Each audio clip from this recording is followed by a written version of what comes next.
Started. Okay, welcome to Lab 11. Question 1.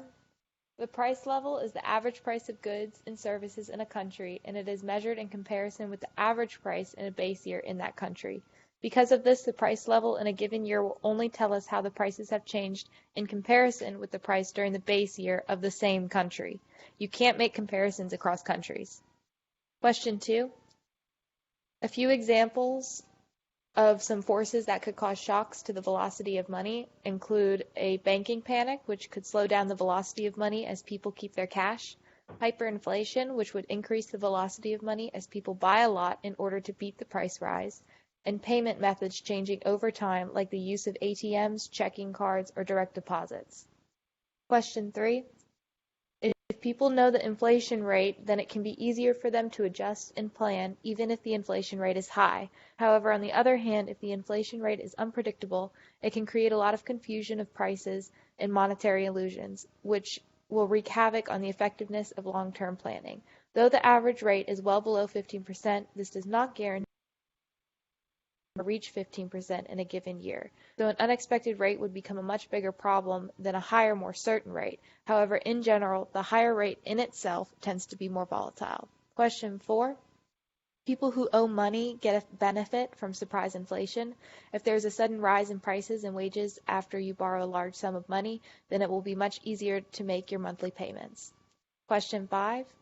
People who have mortgages are more likely to want fast money growth. This is because people with mortgages owe money to the bank, and surprise inflation helps people who owe money.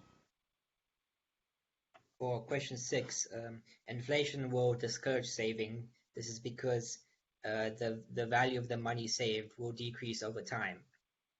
If the government wishes to increase tax revenue in the short term, it should push for high inflation. There will be more money circulating in the economy.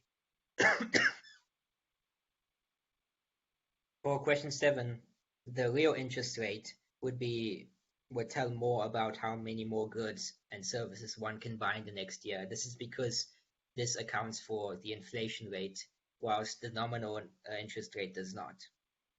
However, despite this, the nominal inflation rate is usually more talked about by the media, since it is difficult to predict and account for the inflation rate.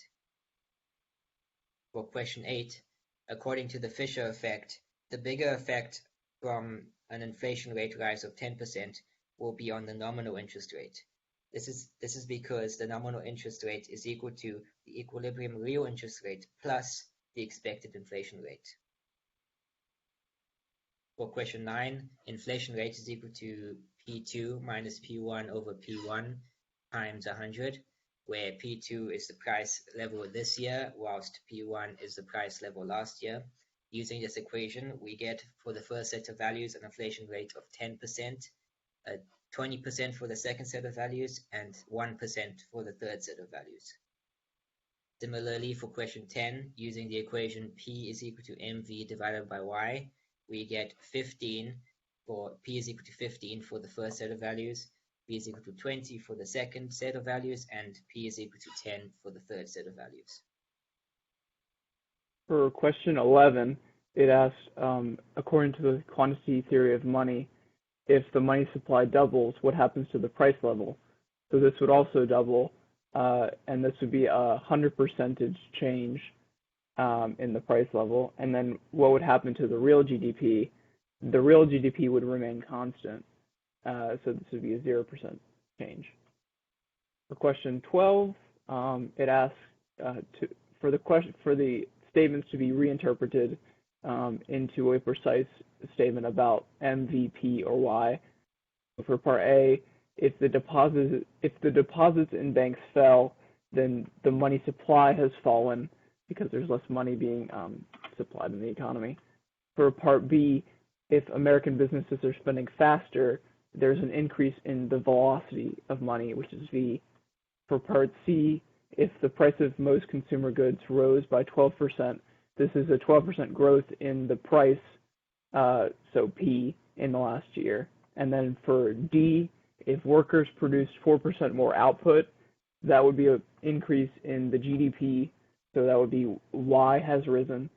And then for part E, if the real GDP has increased by 32%, then GDP, which is Y, increased by 32% in the last decade. And then for part F, if the interest rates fall and consumers hold on to more cash, then the velocity of money has decreased. For question 13, it asks for which scenarios is inflation a tax on. So that would be true for part A, B, and C, because in part A and B, people are holding on to currency directly, and that currency will lose value with inflation. And then for part C, the deposits in a checking account pay zero interest, so there is no increase with inflation. For part D, they're holding in a savings account that has an interest rate higher than inflation, so it will keep up with inflation.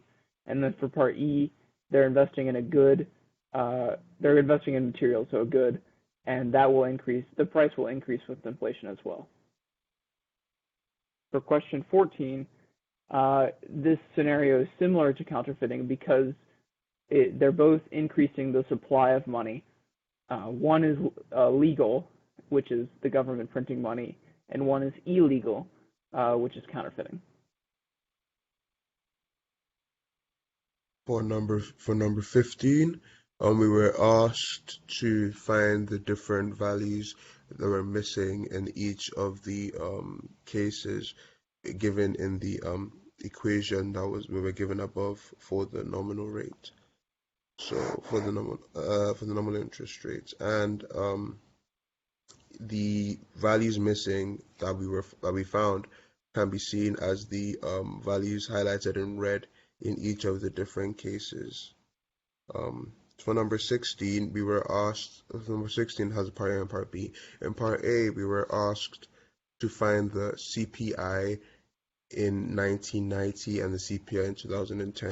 The CPI in 1990, as you can see, was 130.658, and the CPI in 2010 is 218.076. And then part B, the cumulative inflation rate between the 2 years is 66.89%. Number 17, we were asked to show who gets hurt in each of the cases of actual inflation rates and expected inflation rates. The homeowners are hurt when the actual inflation rate is higher than the expected inflation rate, and the banks are hurt when the actual inflation rate is lower than the expected inflation rate, as you can see on the table. The case where neither of them is hurt is when both the actual inflation rate and the expected inflation rate are the same value, that is, they're equal to each other, so neither of them are hurt. Then question 18, we were asked to find the nominal after-tax return and the real after-tax return in each case using the equations and the values that we were given in the table. So these values are the values shown in red on the table. So thank you. This has been our Lab 11. We appreciate you for listening.